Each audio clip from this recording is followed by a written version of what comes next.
आदित्य ठाकरे बोलतात, थेट जाऊया. प्रथम कारण आपण मला माहिती आहे ऊन आहे, उष्णता वाढत चाललेली आहे. अनेक लोक वेगळ्या वेगळ्या गावातून आलेले आहात आणि जेवलेही नाही आहात. तरी देखील हे सगळं वातावरण पाहून आज पक्का झालेलं आहे की यवतमाळ वाशिम आपण जिंकणार म्हणजे जिंकणारच. कारण तुम्ही कोणी भाड्याने आलेलं नाही आहात, खेचून आणलेलं नाहीये. जसं घटनाबाह्य मुख्यमंत्र्यांच्या सभेमध्ये आणतात, मग जेव्हा कळणारे मुख्यमंत्री बोलण्यात पळायला लागतात बाहेर, तसं कोणी पळणार नाहीये. आता आपली महाराष्ट्राची जनता आहे, तुम्ही इथे मला प्रेम आणि आशीर्वाद द्यायला आलेला आहात आणि मी माझं भाग्य समजतो की पोहरादेवीच्या या परिसरामध्ये, संत सेवालाल महाराजांच्या या भूमीमध्ये या प्रचाराची माझी पहिली सभा होत आहे. मी माझं भाग्य समजत आहे, तुमचे आशीर्वाद घ्यायला इथे आलेलो आहे.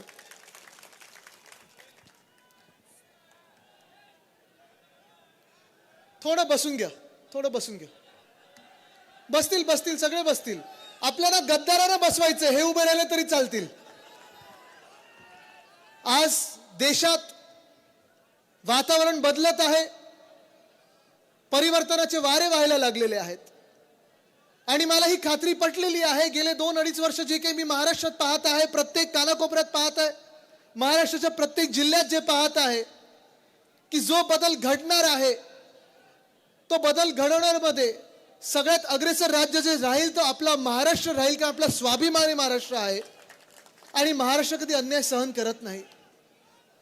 मी प्रेसच्या काही लोकांना विनंती करीन की आपण कॅमेरा सेट करून थोडं बसून जा, म्हणजे मागे पण लोकांना दिसू शकेल. मोबाईल फोनवाल्यांना विनंती आहे, जरा बसून घ्या प्लीज. दिसतोय का आता मी? ठीक आहे, बसून घ्या बसून घ्या. माझा आवाज येतो ना सगळीकडे? ठीक आहे. परवाकडेच आम्ही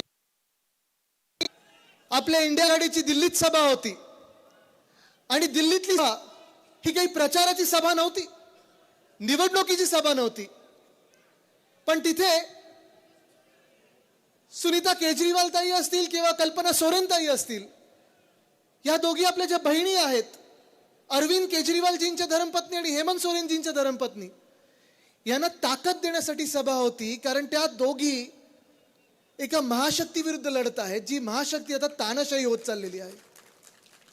दिल्लीतलं जे वातावरण पाहिलं मी तुम्हाला आज सांगतो, मी इकडे उभं राहून तुम्हाला दावा करून सांगतोय, खात्रीने सांगतोय की दिल्लीतल्या 7च्या 7 जागा काँग्रेस आणि आम आदमी पक्ष जिंकणार म्हणजे जिंकणारच.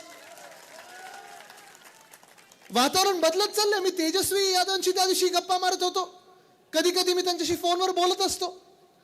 1-2दा जाऊन त्यांना बिहारमध्ये जाऊन भेटलो आणि तिथे देखील बिहारमध्ये देखील परिवर्तन होणार आहे. वातावरण जे आहे, भाजपाचे जे 3 मित्रपक्ष आहेत, कुठे कोणी सांगू शकेल का मित्रपक्ष कोण आहेत भाजपचे? गद्दारांना वापरलं जातं, गद्दार मित्र पण वापरत नाहीत. बरोबर आहे. ईडी, सीबीआय, आयटी, किती लोकांनी ऐकलं यांच्याबद्दल? हात वरती करून सांगा मला. ऐकलं ना सगळ्यांनी? हे 3 मित्रपक्ष जे आहेत, ऐन निवडणुकीत त्यांनी अरविंद केजरीवालजींना अटक केलेली आहे, हेमंत सोरेनजींना अटक केलेली आहे. 2 मुख्यमंत्र्यांना त्यांनी अटक केलेली आहे. का? तर ते भाजपच्या विरोधात लढाई करत आहेत, लढत आहेत, भ्रष्टाचारी लोकांच्या विरोधात लढत आहेत. म्हणून ह्या 2 मुख्यमंत्र्यांना त्यांनी अटक केलेली आहे. ह्या 2 अटकेमुळे आपल्या देशाची, आपल्या भारताची, आपल्या हिंदुस्थानाची बदनामी जगभरात झालेली आहे. भाजपाने ती बदनामी आपल्या देशाची जगभरात केलेली आहे. त्याचं उत्तर हे आपल्याला द्यायचं आहे. गेले 10 वर्ष असेल, गेले 5 वर्ष असेल, ज्या अन्यायाच्या विरुद्ध आपण लढत आहोत, 2019 पासून जो अन्याय सहन करत आलेलो आहोत. कालच मला वाटतं एप्रिल फुल डे होता, बरोबर आहे? काल कोणाला तर मी फोन केला, मी बोललो, अरे एप्रिल फुल डेच्या तुम्हाला शुभेच्छा देतो. ते बोलतात, साहेब एप्रिल फुल डेची गरज नाही आपल्याला, आपल्या देशात अच्छे दिन आपण साजरे करतच आहोत. गेले 5 वर्ष असेल, गेले 10 वर्ष असेल, एकामागोमाग एक जुमल्यांबद्दल आपण ऐकत राहिलो. आपण शिवसेना म्हणून पण त्यांना बळी पडलो होतो. 25 वर्ष त्यांचे मित्रपक्ष म्हणून त्यांच्या सोबत राहिलो. जेव्हा त्यांच्यासोबत कोणीही नव्हतं, जेव्हा भाजपसोबत कोणीही नव्हतं, तेव्हा आपण शिवसेना म्हणून त्यांच्या सोबत उभं राहिलो, त्यांच्या कठीण काळात उभे राहिलो. पण त्यांचे जेव्हा अच्छे दिन आले आणि आपण त्यांना विचारलं की आता तुमचे तर अच्छे दिन आले, आम्हाला सांगा आमच्या देशाचे अच्छे दिन कधी येतील, तेव्हा आपल्यासोबत युती त्यांनी तोडली. होय, त्यांनी युती तोडली होती 2014 मध्ये, आणि तेव्हा आपल्याला जेव्हा बाहेर काढल्यानंतर सांगितलं आपण धोका दिला. 2019 मध्ये पण असंच झालं. लोकसभेसाठी आपल्याला वापरून घेतलं. Use and throw, use and throw हीच त्यांची पॉलिसी राहिलेली आहे. आणि ती यूज अँड थ्रो, वापरा आणि फेका, हे जे धोरण आहे त्यांचं, हे आपल्याला आता दिसून येत आहे. जे 40 गद्दार आमदार आणि जे काही त्यांच्याबरोबर खासदार गद्दार गेलेले आहेत, त्यांची काय स्थिती झालेली आहे. आज तुम्ही मला सांगा, आपल्याकडून ठळकपणे आपण संजयजींना जेव्हा उमेदवारी दिली, लोकांसमोर दिली, तुमच्यात फिरणारा माणूस आहे की नाही तो? संजयजी तुमचं काम करतात की नाही करत? तुमच्या सोबतच राहतात की नाही राहतात ना. मग तुम्ही मला सांगा, जर आपण महाविकास आघाडी म्हणून आपले उमेदवार जाहीर केलेले आहेत, होर्डिंगवर आहेत, बॅनरवर आहेत, तुमच्या मनात आहेत, तुमच्या हृदयात आहेत, आणि लवकरच तुम्ही त्यांना दिल्लीला पाठवणार, ही मला खात्री पटलेली आहे. पण तुम्ही मला सांगा, समोरून उमेदवार जाहीर झालेत की नाही झालेत? भाजपाचे उमेदवार राहणार की गद्दारांचे उमेदवार राहणार? मिंदी गटाचे उमेदवार राहणार की भाजपाचे उमेदवार राहणार? 72 तास राहिलेले आहेत निवडणुकीचे फॉर्म भरण्यासाठी, पण अजून पण तिथे विरोधक नाहीये. आणि हे एक चांगलं चित्र आहे. संजयजी तुम्हाला घाबरलेत, शिवसेनेच्या आणि काँग्रेसच्या आणि राष्ट्रवादी काँग्रेसच्या या ताकदीला, मित्रपक्षांच्या ताकदीला घाबरलेले आहेत, आणि म्हणून समोरून उमेदवार कोणीच नाहीये. कदाचित दोघांमधून कोणाचाही जॅकपॉट लागू शकतो. बोली कदाचित लावली असेल, आम्ही एवढे देतो तुम्ही तेवढे देतो, कारण यांचं एवढ्याच्यातच काम चालतं. खोके धोके, धोके खोके, खोके धोके, धोके खोके. आता जनता सांगेल बहुत हुए धोके खोके, अभी घर बैठो रोके रोके. पण हे वातावरण, असं वातावरण बदलेल हे कोणी अपेक्षा केली नव्हती. आपल्याला माहितीये, गेल्या 5 वर्षामध्ये आपण 2 की 3 सरकार पाहिलेत. एक सकाळची जी शपथविधी झालेली, ते पण 72 तासाचंच सरकार होतं, ते पण धोक्याचंच सरकार होतं. मग नंतर आपलं महाविकास आघाडीचं सरकार बनलं, आणि ते महाविकास आघाडीचं सरकार म्हणजे शिवसेना, काँग्रेस, राष्ट्रवादी काँग्रेस, आपले सगळे मित्र पक्ष, सगळ्यांना एकत्र घेऊन आपण जे सरकार बनवलं, ते ह्या महाराष्ट्रातल्या प्रत्येक व्यक्तीचं सरकार होतं. वाटायचं की होय, हे माझं सरकार आहे. महिलांना खास करून वाटायचं की माझा कुटुंब प्रमुख उद्धव साहेब ठाकरे, जो माझा मोठा भाऊ आहे, तो मुख्यमंत्री म्हणून बसलाय. वाटायचं की नाही वाटायचं? इथे मोठ्या संख्येत महिला बसलेल्या आहेत. शेतकऱ्यांना वाटायचं. महाराष्ट्रभरात ज्या ज्या जिल्ह्यात मी गेलेलो आहे, ज्या तालुक्यांमध्ये गेलो, ज्या ज्या बांधावर गेलेलो आहे, तिथे शेतकरी बांधव मला सांगतात, आणि खास करून माईक घेऊन हातात घेऊन सांगतात की उद्धव ठाकरेंनी जी कर्जमुक्ती आमच्यासाठी केली होती ती आमच्यापर्यंत पोहोच, पण आधीच्या आणि नंतरच्या कर्जमुक्त्या फसव्या होत्या. बरोबर की नाही? इथे किती शेतकरी बांधव आलेत? जरा हात वरती करून मला दाखव. आलेत ना? सगळेच शेतकरी बांधव आहेत. तुम्ही मला सांगा, आणि मी जर खोटं बोलत असेल तर खोटं म्हणून सांगा, उद्धव ठाकरे साहेबांनी जी आपल्याला कर्जमुक्ती 2 लाखापर्यंतची जी दिलेली, ती आपल्यापर्यंत पोहोचली की नाही पोहोचली?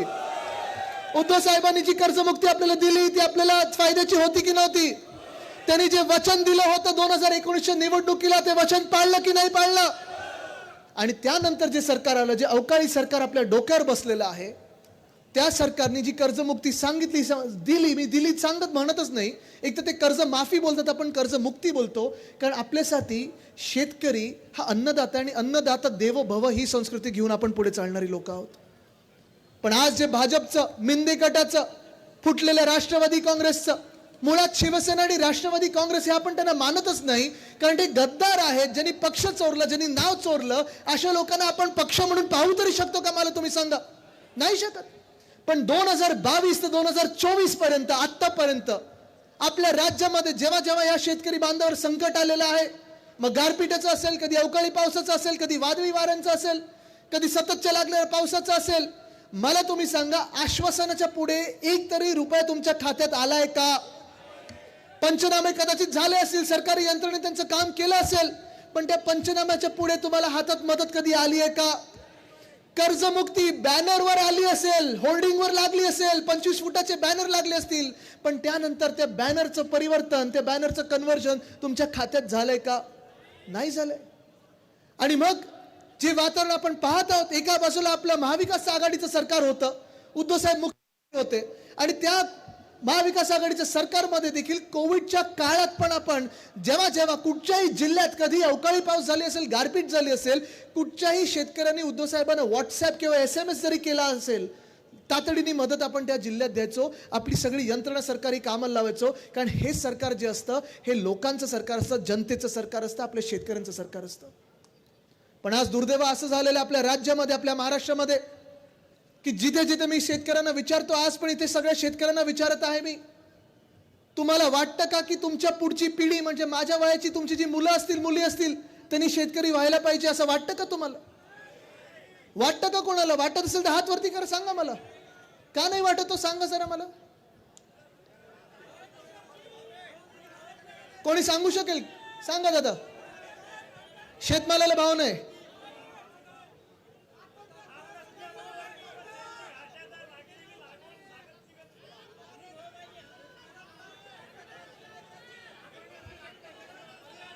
मला तुम्ही सांगा, जर तुम्हाला वाटत असेल की तुमच्या पुढच्या पिढीने शेतीत येऊ नये, कापसाला भाव नाही, सोयाबीनला भाव नाही, खताचे भाव वाढत चाललेले आहेत, डिझेल पेट्रोलचे भाव वाढत चाललेले आहेत, वीज येते ती रात्री आली तर कधी येते, बरोबर बोलतो ना मी? आता हे सगळं जर होत असेल, मग तुमच्या मुलांनी कुठे जावं असं वाटतं तुम्हाला? MIDC शहराकडे नोकरी मिळायला पाहिजे, बरोबर आहे? आपली पुढची पिढी जी असते, जी मुलं मुली आहेत, तुम्ही त्यांना शिकायला शाळेत पाठवता, कॉलेजमध्ये पाठवता. कॉलेजचं सगळं शिक्षण झाल्यानंतर तुम्ही मला सांगा, नोकऱ्या आपल्या गेल्या 2-2.5 वर्षात आल्या आहेत का? एक तरी नवा रोजगार उपलब्ध झालाय का? नवी कुठची इंडस्ट्री आली आहे का? नाही आली आहे. कारण आपल्या ह्या ज्या इकडच्या मिंदे सरकारनी, भाजप सरकारनी जे काही उद्योग असतील ते कुठे पाठवले आहेत? गुजरातला. वेदांता फॉक्सकॉन असेल, एअरबस टाटा असेल, बल ड्रग पार्क असेल, मेडिकल डिव्हाइस पार्क असेल, हे सगळं पाठवलं त्यांनी गुजरातला. आणि अशा ठिकाणी पाठवलेलं आहे, अशा ठिकाणून उचलून पाठवलेलं आहे जिथे हमखासपणे आपल्या राज्यात 100% ह्या नोकऱ्या आपल्याला मिळाल्या असत्या, त्या सगळ्या नोकऱ्या गुजरातला. मग नक्की आपण करायचं तरी काय? कृषी क्षेत्राला पाहतोय आपण कोलमडत चाललेलं आहे, उद्योग क्षेत्र कोलमडत चाललेलं आहे. तिसरं मग आपण जातो कुठे? स्पर्धा परीक्षा, तलाठी भरतीसाठी आपण बघत असतो, कधी नोकर भरती, कधी पोलीस भरती असेल. पण मध्यंतरीच्या काळामध्ये मी बघितलं, मी वाचलं होतं हे पेपरमध्ये, तुम्ही वाचलं की मला माहित नाही, 200 मार्काचा पेपर होता, मार्क मिळाले किती? 214. का EVM मध्ये तुम्ही एक्झाम दिली? हाच मुद्दा आहे. आणि आज तुम्हाला मी शब्द देत आहे, मी इथे आहे, रोहित पवारजी आहेत, आम्ही सगळे तुम्हाला शब्द देत आहोत की ज्या मिनिटाला आपलं सरकार बनेल, आपण असा एक कायदा आणू की जो कोणी पेपर फोडेल, आपलं सरकार त्याला फोडेल असा कायदा आपण आणू. कमीत कमी 10 वर्षाची सजा झाली पाहिजे. पण आज देशामधलं चित्र जे आहे ते भयानक होत चाललेलं आहे. लोकशाहीला धोका आहे, संविधानाला धोका आहे. शेतकरी जो आपण अन्नदाता म्हणून मानतो त्याला आज इथे ड्रोन कुठे गेला? ड्रोन फिरतो इथे, जरा चालवा हवे तो. हवा गेली का? एवढी सगळे आपले शिवसैनिक आणि महाविकास आघाडीचे कार्यकर्ते बघून विरोधी पक्षाचा ड्रोन आहे की काय? हा जो ड्रोन फिरत होता ना तुमच्या डोक्यावर, असाच ड्रोन केंद्र सरकारनी, भाजपाच्या केंद्र सरकारनी आपले जे शेतकरी बांधव पंजाब मधून, हरियाणा मधून, छत्तीसगड मधून जे दिल्लीकडे चालले होते ना, अशाच ड्रोन नुसतं फोटो काढण्यासाठी नाही तर अश्रू दूर सोडण्यासाठी हा त्यांच्यावर सोडला होता. आज मी तुम्हाला एवढंच विचारायला आलेलो, जास्ती वेळ घेणार नाही कारण आता फॉर्म भरायला पुढे निघायचं, आपल्याला मोठी रॅली पण आहे. पण आज मी तुम्हाला एवढंच विचारायला आलेलो आहे की जे केंद्र सरकार, जे भाजपा सरकार, ज्यांनी 2014 मध्ये सांगितलं, ज्यांनी 2019 मध्ये सांगितलं, जुमला केला, त्यांनी सांगितलं होतं की आम्ही शेतकऱ्याचा जो काही हमी भाव आहे तो दुप्पट करू, उत्पन्न दुप्पट करू. दुप्पट झालंय का? 2014 मध्ये पण खोटं बोलले होते की आम्ही स्वामीनाथन आयोग लागू करू. त्या स्वामीनाथन साहेबांना त्यांनी भारतरत्न दिलं, पण दिल्लीच्या बॉर्डरवर शेतकऱ्यांवर ज्यांनी लाठीचार्ज केला, हे शेतकरी बांधव त्या भाजप आणि गद्दारांना मतदान करणार का? जे महिला, आज इथे महिला मोठ्या संख्येने आल्यात, जर हात वरती करून मला इथे आशीर्वाद द्या तुम्ही सगळ्या महिलांनी. ज्या महिलांना आज मी तुम्हाला खास करून विचारायला आलोय, महिलांचा जो अपमान सतत होत आपल्या या राज्य सरकारमध्ये ते तर आहेच, आपल्याला बघतोय आपण, ज्यांनी काही महिला खासदारांना घाणेरडी शिवीगाळ केले ते देखील कॅबिनेट मंत्री म्हणून बसलेत. आणि ह्याच जिल्ह्यातले ज्यांनी महिलांवर अत्याचार केलेले आहेत, त्यांच्यावर आरोप भयानक झालेले आहेत, असे देखील मंत्रिमंडळात बसलेले आहेत. पण त्याच पलीकडे काय काय जाऊ दे आता जास्ती